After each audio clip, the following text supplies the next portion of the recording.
Hi again and welcome back to Platonic Soul. I hope you've been well.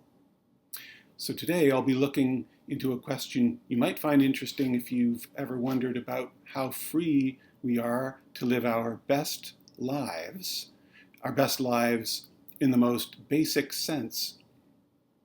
And just by the way, if you follow this channel every week, you may have noticed I missed one last week. I missed an episode. I'm hoping this won't be disappointing to anyone, but life has gotten quite busy for me of late to the point where I may have to switch from weekly to bi-weekly, and bi-weekly, of course, in the sense of every other week episodes, at least for the next little while. Anyway, this question of existential, or if you like, spiritual freedom is one that I think can come easily to us when we read Plato. I say this because throughout his dialogues, and certainly in this passage of the Phaedrus we've been looking at, Plato repeatedly describes the life of the philosopher as the best life a human can live. And I'm just wondering if this has ever struck any of you guys, if you've noticed it yourselves, if it's ever struck you as a bit sort of problematic, or if it's made you in any way kind of uncomfortable. I ask this for a couple of reasons. The first reason, which I think is a bit easier to address, has to do with how we think of philosophy nowadays, which is as this sort of purely rational process. Rational in the sense that it's purely an exercise in the use of abstractions.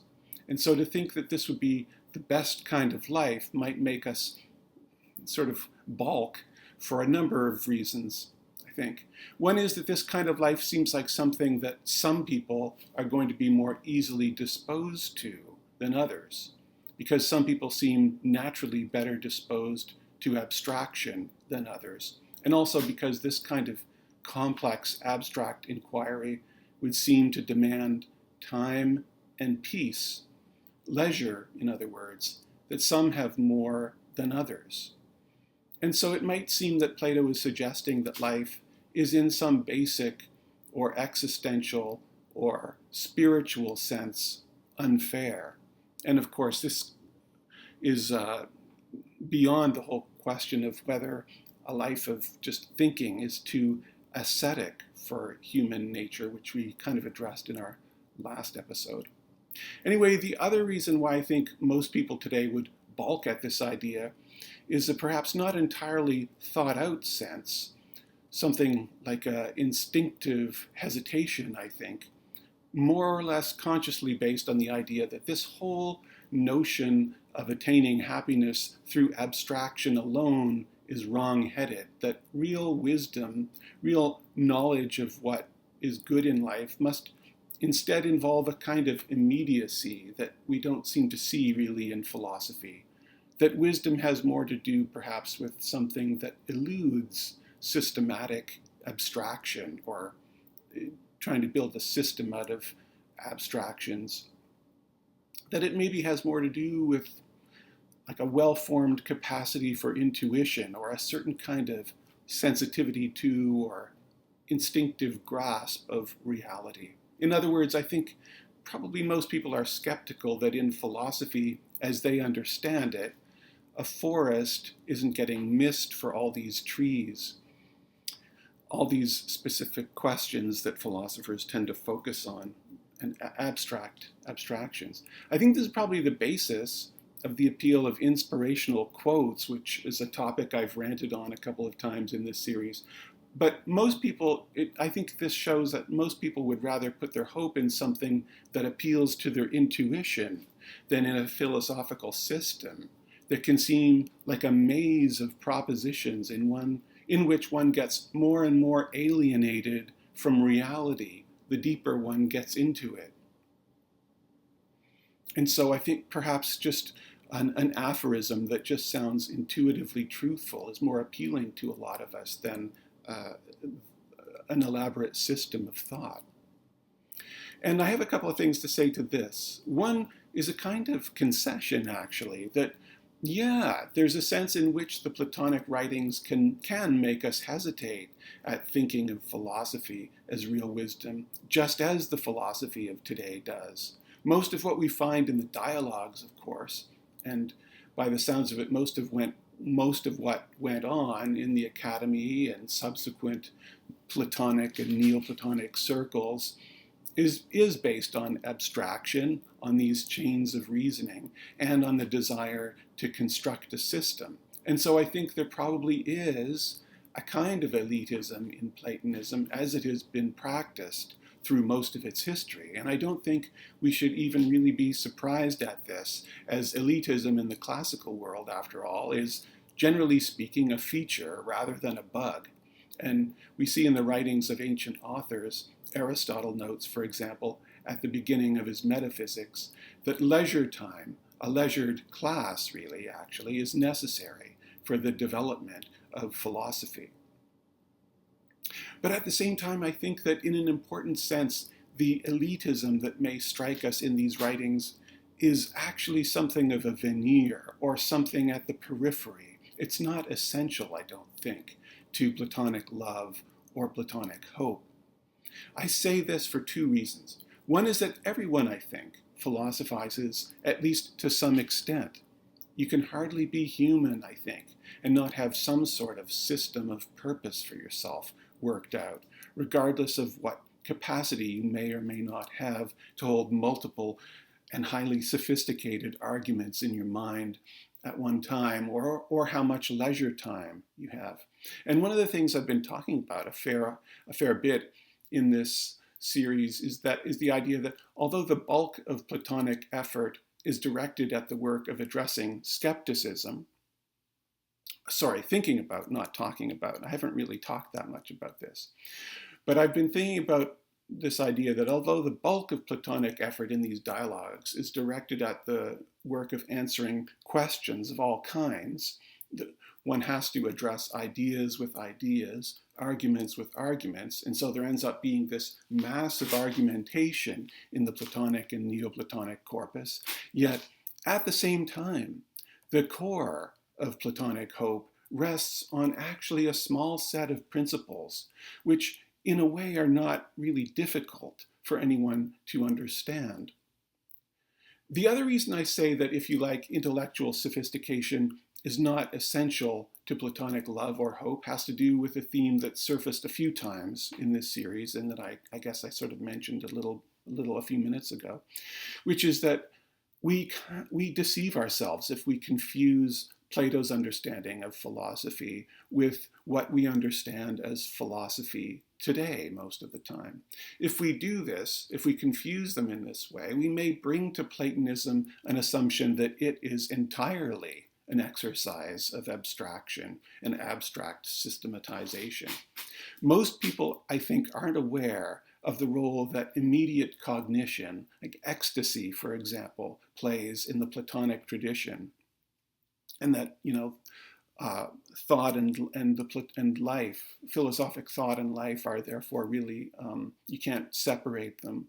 And this idea, also that we're turning the whole person around to the good in this process of Platonic philosophizing. And this kind of opening up of the self to reality or to the good in an immediate way, beyond abstraction, is really at the core of this philosophy, this philosophical tradition. And so Platonism, and of course Neoplatonism in its various incarnations, offers up a means of rising above what you might call a trees-only perspective, one that loses itself in abstraction and, if you like, decontextualization. And for the same reason, it should be accessible also to everyone, since everyone is capable of, if you like, ecstasy or intuition or this holistic, non-discursive cognition. You see this, in a way, radical accessibility of the essence of Platonism, I think, in this wonderful passage from Plotinus's tractate on beauty in the Enneads. He's writing here about the soul's vision of absolute beauty or goodness or unity, that cognition of reality that rises above abstraction, above that subject-object relationship we find ourselves in when we fixate, like Narcissus, on particular things when we look at reality as a set of objects, even objectifying our own selves. Superficially, and at the beginning of this passage, there seems to be an expression of a kind of exclusivity here. There are those who have this vision and those who don't. But its main idea really seems to be that this is something that is, in fact, open to everyone, even if not everyone seizes the opportunity, simply through the act of letting go of objectification. And he writes, "How can one see the inconceivable beauty?" And this phrase, inconceivable beauty, seems to be a reference to two passages, by the way, in Plato's Republic and Symposium. How can one see the inconceivable beauty which remains in a way within the sacred temple, not venturing outside, lest the uninitiated see it? And by in the sacred temple, he means within soul. Indeed, let him who is able go and follow it inside, leaving outside the sight of his eyes, not allowing himself to turn back to the splendor of the bodies he previously saw. For when he does see beauty in bodies, he should not run after them, but realize that they are images and traces and shadows, and flee towards that of which they are images. For if someone runs toward the image, wanting to grasp it as something true, like someone wanting to grasp a beautiful reflection in water, as a certain story has it, hinting at something else in an enigmatic way, I think, who then falls into the water and disappears, in the identical manner, someone who holds on to beautiful bodies and does not let them go, plunges down, not with his body, but with his soul, into the depths, where there is no joy for an intellect, and where he stays, blind in Hades, accompanied by shadows everywhere he turns. Someone would be better advised to say, let us flee to our beloved fatherland. And this is also an allusion, this time not to Plato, but to Homer. This is from the beginning of the Iliad. But what is this flight, and how is it accomplished? Let us set sail in the way Homer, in an allegorical way, I think, tells us that Odysseus fled from the sorceress Circe or from Calypso. Odysseus was not satisfied to remain there, even though he had visual pleasures and passed his time with sensual beauty. Our fatherland, from where we have actually come, and our Father are both there in the intelligible world that this translator renders it. What is the course, and what is our means of flight? We should not rely on our feet to get us there, for our feet just take us everywhere on earth, one place after another. Nor should you saddle up a horse or prepare some seagoing vessel. And this passage is lifted, not word for word, but in a way that is so suggestive of the wording that it can't not be elusive to it in Augustine's Confessions. Nor should you saddle up a horse or prepare some seagoing vessel. You should put aside all such things and stop looking. Just shut your eyes and change your way of looking and wake up. Everyone has this ability, but few use it. So much for the question, I guess, for now, of elitism, or if you like, intellectual sophistication in Plato. The other reason why I think we might be justified, though, in wondering whether life according to Plato is spiritually unfair has to do with this particular text we've been looking at, the Phaedrus, and this particular myth in it of the fallen Psyche. We have this idea from the myth that fallen and embodied, by which we can understand objectifying psyche, is naturally drawn to raise its consciousness, raise to consciousness this unconscious memory of its higher life, to piece together this mystery that the good one, the good or one, is actually the ultimate object, though paradoxically not an object, of its desire. And Plato talks about how people who do this win the ultimate Olympic contests, loving in a way that we might consider kind of Platonic, not objectifying. By shunning objectification, they're able to live out the unity that is also the good they seek. This really is the essence for this tradition of the philosophic life. One thing I haven't mentioned, but that I think you will have noticed if you've read the dialogue, is that there seems to be a kind of tragic unfairness to the myth of the soul that Socrates tells us. And that is that who wins and who loses this great contest of the psyche, its struggle to name and satisfy its true desire, depends in a way on fate. The outcome of this contest, after all, comes down to souls remembering or not what they saw in heaven and in the realm beyond it. But this isn't the same for all souls. Of souls in heaven before their embodiment and fall, Socrates says, one that follows a God most closely, making it itself most like that God, raises the head of its charioteer up to the place outside and is carried around in the circular motion with the others, the outside of heaven, so carried around with the gods. Although distracted by the horses, and you remember that human souls in Plato's myth are depicted as chariots with two horses, one well-trained and the other unruly. So although distracted by the horses, this soul does have a view of reality, just barely. Another soul rises at one time and falls at another, and we're still talking about the pre-worldly existence here. And because its horses pull it violently in different directions, it sees some things and misses others. The remaining souls are all eagerly straining to keep up, but are unable to rise. They're carried around below the surface, trampling and striking one another, as each tries to get ahead of the others. The result is terribly noisy, very sweaty, and disorderly.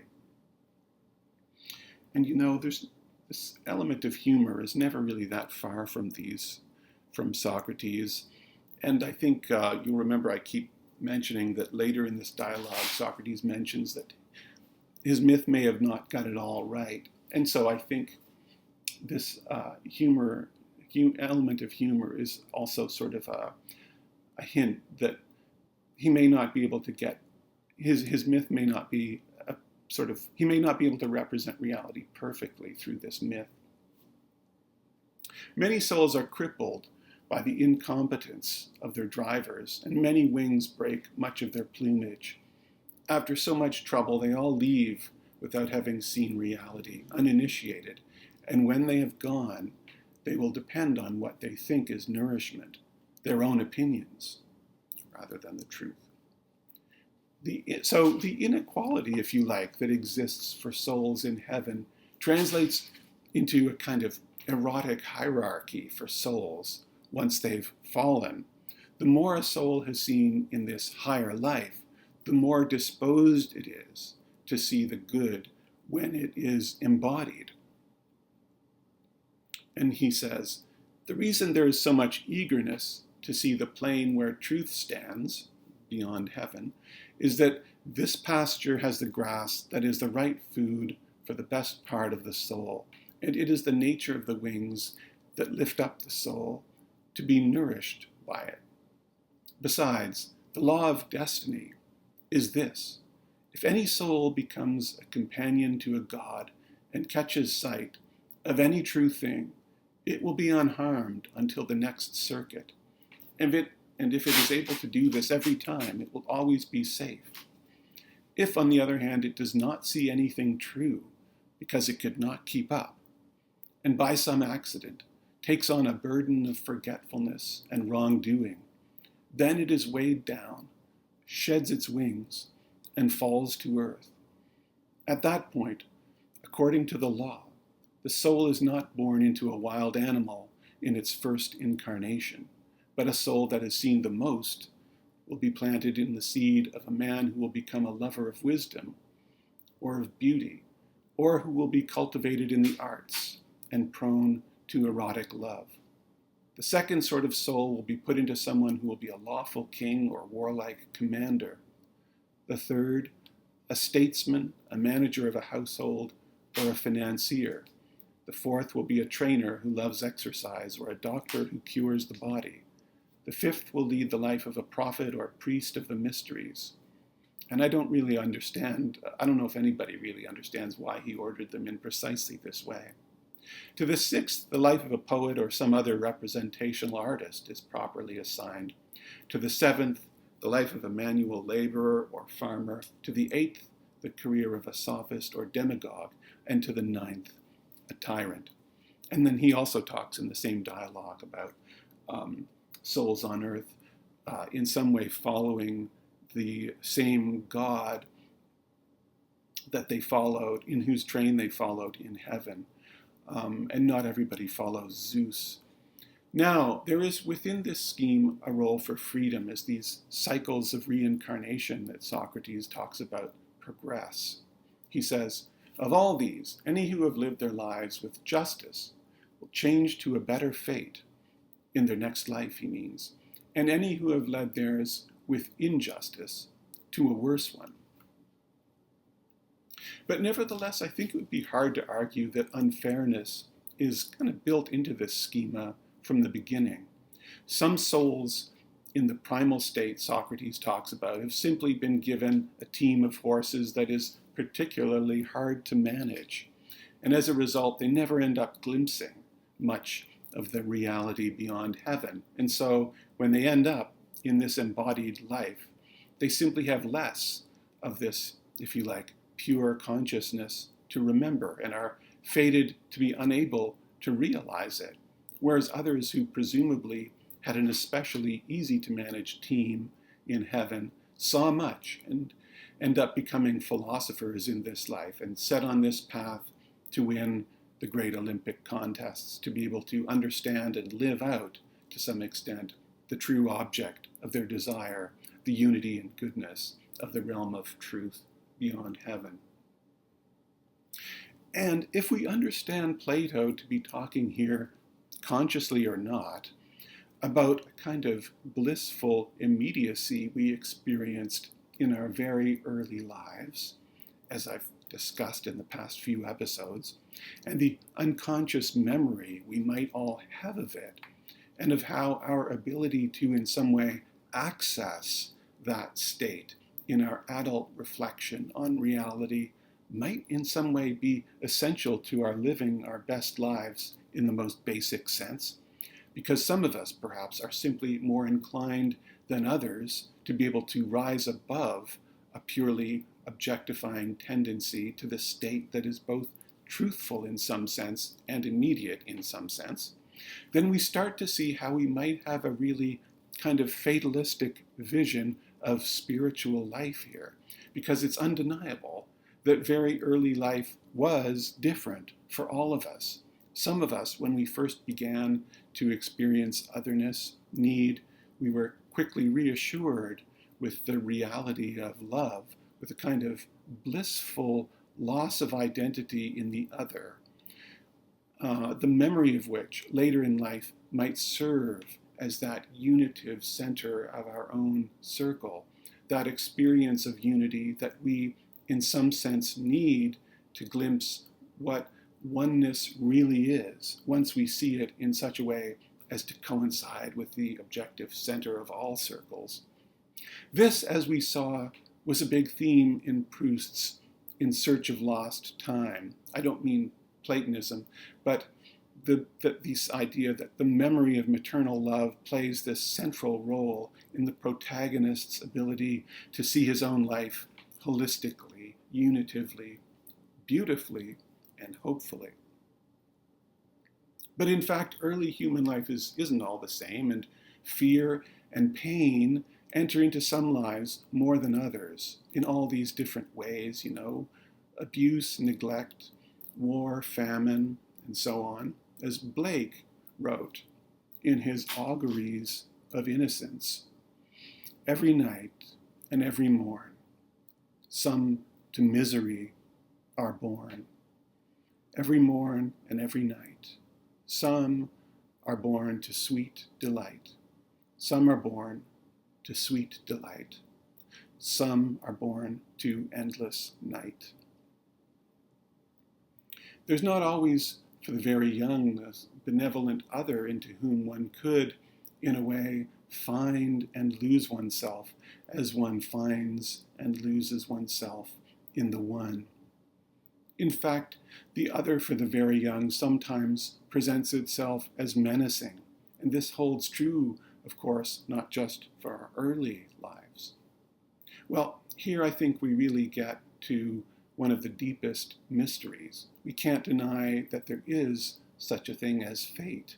We can't deny there's some truth to what Achilles says so beautifully to Priam toward the end of Homer's Iliad. There are two great jars that stand on the floor of Zeus's halls and hold his gifts. Our miseries one, the other blessings. When Zeus, who loves the lightning, mixes gifts for a man, now he meets with misfortune, now good times in turn. When Zeus dispenses gifts from the jar of sorrows only, he makes a man an outcast, brutal. Ravenous hunger drives him down the face of the shining earth, stalking far and wide, cursed by gods and men. Well, perhaps both Homer and Plato are being true to reality here, at least in a sense. I do have a couple of things to say about this, however. One is that the kind of consciousness we have in our very early life, and really all our life, is and always will be mysterious enough that we'll never really be able to know whether and to what extent this manifestation of the other as hostile has limited us from this kind of boundlessness of life that we seek. But more significantly, I think, since this Platonic vision of the inconceivable beauty is always going to be immeasurable, it will always be beyond the realm of the more or less. There's actually a sense, I think, in which it will never be able to be something we can say that some of us have glimpsed more than others. And so none of us is actually able to say how much we have approached the best life, how much we, in a way, incorporate goodness or unity into our lives compared to others. The other thing, which is more important, I think, goes back to what we have heard Plotinus say, that there's a way in which this higher life is always accessible to all of us through what he calls a change in our way of looking. And if that's the case, then the question of fate and free will is in some way a mere abstraction that we need not be troubled by. The important thing is, how exactly do we change our way of looking? And this is something I can't answer in this episode, but it's something I'm planning to talk about a lot, in the remaining episodes of this series. And I hope you can join me for them. And until my next episode, which I think will be in 2 weeks, thanks for watching. Hope to see you then. Bye.